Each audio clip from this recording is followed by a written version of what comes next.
Vampire fish ये मछली नहीं राक्षस है। इसके अटैक से 7 में से सिर्फ एक मछली ही जिंदा बच पाती है। ये अपने इस खतरनाक मुंह को मछलियों की बॉडी पर चिपका लेती है और इसके बाद उनका सारा खून चूस लेती है। वहीं कुछ वैम्पायर फिश तो इतनी हरामी होती है कि खून के साथ उनका मांस भी नोच लेती है। इंसानों पर इसका कोई खास इफेक्ट तो नहीं पड़ता, पर इससे दूर ही रहो तो अच्छा। चाइनीज लोग कुछ ज्यादा ही राक्षसी हो चुके हैं, सच में यार। ताइवान में जिंदा मछली की डिश खाई जाती है। इस डिश का नाम है यिन एंड यांग फिश। इसमें एक मछली के खाल उधेड़ कर उसकी बॉडी पे कट लगाए जाते हैं, जबकि अंदर से कोई भी पार्ट नहीं निकाला जाता। और ये सब इतनी सावधानी से किया जाता है कि उसके मुंह को कुछ ना हो और मछली जिंदा रहे। फिर उसके मुंह को बर्फ के टुकड़े के साथ एक तौलिए में लपेट कर उसकी पूरी बॉडी को तेल में फ्राई कर दी जाती है और लगभग 2 मिनट तक फ्राई होने के बाद इस पर चटनी डालकर आधा जिंदा और आधा मुर्दा मछली कस्टमर को परोस दिया जाता है। और आज यह ताइवान के साथ साथ मेनलैंड चाइना में भी खाई जाती है। 1972 में अमेरिकियों के दिमाग में एक खतरनाक आइडिया आया। उन्होंने समंदर में रहने वाले जानवरों के लिए घर बनाने का सोचा, जिसके लिए 2 मिलियन टायर्स इकट्ठा किए गए। उनका प्लान था कि इन सारे टायर्स को बांधकर फ्लोरिडा के समंदर में दफना देंगे, जिससे आर्टिफिशियल रीफ्स बनेंगी, जिससे उस इलाके में मछलियों की संख्या 3 गुना बढ़ जाएंगी। लोग बहुत ज्यादा उत्साहित थे इसके लिए और यूएस नेवी ने भी इसमें हिस्सा लिया। लेकिन 2007 में इसका बिल्कुल उल्टा हो गया। ओशियन करंट की वजह से ये टायर सभी जगह फैल गए और जितने भी नेचुरल रीफ समंदर के अंदर थी वो इस टायर की वजह से बर्बाद हो गई और उल्टा उस इलाके की सारी मछलियां खत्म हो गई। जिसके बाद 72,000 टायर्स को बाहर भी निकाला गया।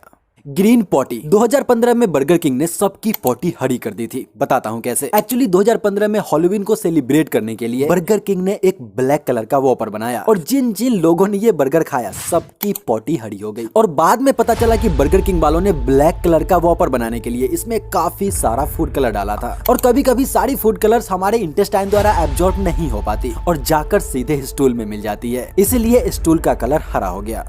वीवर बर्ड्स नेस्ट यानी बुनकर पक्षी का घोंसला। इस पक्षी का घोंसला सबसे खूबसूरत माना जाता है। यह पक्षी घास की पतली पतली टहनियों का इस्तेमाल करके इतना खूबसूरत घर बना लेती है। लेकिन आपको जानकर हैरानी होगी कि घोंसला बनाने का काम मेल वीवर बर्ड करता है। जब घोंसला का स्ट्रक्चर तैयार हो जाता है तब फीमेल वीवर बर्ड उसे चेक करती है और सब कुछ सही होने पर वो आगे काम में मेल वीवर बर्ड की हेल्प करती है। इनके घोंसला बनाने का प्रोसेस अगस्त में शुरू होता है और फरवरी आते आते इनका घोंसला बनकर रेडी हो जाता है। ये घोंसला पूरी तरह से वाटर प्रूफ होता है और साथ ही इन्हें आंधी और तूफान से भी बचाता है। और एक इंटरेस्टिंग बात, यह पक्षी अपने घोंसले में एक फॉल्स दरवाजा बनाती है ताकि कोई शिकारी पक्षी इसके अंडे या बच्चों को ना खा ले। डेट्रॉयट टावर यह एक ऐसा बिल्डिंग है जिसे ऊपर से नीचे की तरफ बनाया गया था। सच में इसका सबसे ऊपर वाला फ्लोर पहले बनाया गया था, इसके बाद इसके नीचे के फ्लोर्स बनाए गए। बताता हूँ ये जादू हुआ कैसे। सबसे पहले ये बीच का खंभा बनाया गया था, इसके बाद इसके सारे फ्लोर्स को जमीन पर बनाकर बारी बारी से ऊपर ले जाया गया। इसके एक फ्लोर का वेट 500 टन था और 25 फीट पर आवर की स्पीड से इसे ऊपर की तरफ खींचा जाता था।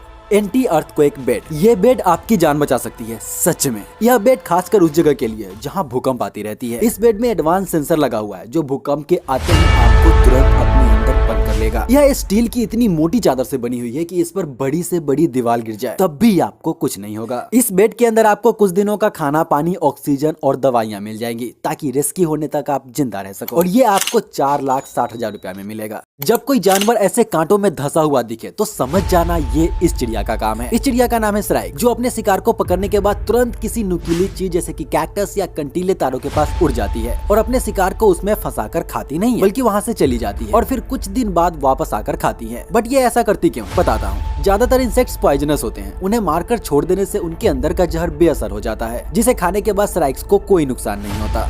शर्ट का पॉकेट हमेशा लेफ्ट में क्यों होता है, बताता हूँ। एक्चुअली ज्यादातर लोग राइट हैंडेड होते हैं, इसलिए पॉकेट के लिए लेफ्ट साइड सबसे अच्छा माना जाता है। हमारे हाथ का डायगोनल मूवमेंट बहुत इजी होता है। हम अपने राइट हैंड का इस्तेमाल करके अपने लेफ्ट साइड के पॉकेट में रखी चीजें आराम से निकाल सकते हैं। लेकिन लेफ्ट हैंडेड लोगों के लिए सहलेंगे थोड़ा सा। सकर माउथ फिश, ये मछली इमोर्टल है, मतलब कभी नहीं मरने वाली। इसकी बॉडी तो देखो कैसे सूख कर अकड़ गई है, लेकिन जैसे ही इस पर पानी डाला जाता है ये सांस लेने लगती है। एक्चुअली गर्मी के दिनों में जब तालाब का सारा पानी सूख जाता है तब ये मछली अपने आप को मिट्टी के अंदर छुपा लेती है, बिल्कुल घोंगे की तरह। और जब बारिश का पानी इसके ऊपर पड़ती है तब यह फिर से जिंदा हो जाती है, बिल्कुल घोंगे की तरह। स्टिक इंसेक्ट डांस, इस वीडियो में इस लड़की के साथ एक स्टिक इंसेक्ट भी डांस कर रही है। पर इस इंसेक्ट को डांस करना सिखाया किसने, बताता हूँ। एक्चुअली ये इंसेक्ट डांस नहीं करती, ये अपने आसपास हवा से हिल रही पत्तियों या टहनियों को देखकर उसका नकल करती है ताकि ये वातावरण के साथ तालमेल बना सके। और ये सिर्फ इस लड़की के साथ ही डांस नहीं कर रही, ये आपको कहीं भी डांस करते दिख जाएगी। Cat boy. ये है पिच ब्लैक, जिसे दुनिया का डार्केस्ट अंधेरा कहते हैं। माना जाता है कि इससे ज्यादा डार्क कुछ हो ही नहीं सकता। लेकिन ये लड़का made in China boy pitch black में भी देख सकता है। इसकी आंखें बिल्कुल बिल्ली की तरह हैं, इसीलिए इसे कैट बॉय भी कहते हैं। Brain freeze. ठंडी चीजें खाने के बाद हमारे सिर में दर्द क्यों होता है, बताता हूँ। जैसे ही हम कोई ठंडी चीज ज्यादा देर तक अपने मुंह के अंदर रखते हैं, हमारे दिमाग को लगता है हमारी बॉडी ठंडी हो चुकी है, जिसके बाद हमारी बॉडी को गर्म करने के लिए खून हमारी बॉडी से हमारे दिमाग की तरफ जोर से बहने लगता है, और इसी को कहते हैं ब्रेन फ्रीज। इसमें हमारे सिर में दर्द होने लगता है। इसे ठीक करने के लिए अपने जीभ को अपने मुंह के ऊपर चिपका के रखो या गर्म पानी पी लो। इस वीडियो के लास्ट में मैंने दो काफी इंटरेस्टिंग वीडियो डाला है, जिस पर क्लिक करके आप अपना नॉलेज और बढ़ा सकते हो। जय हिंद।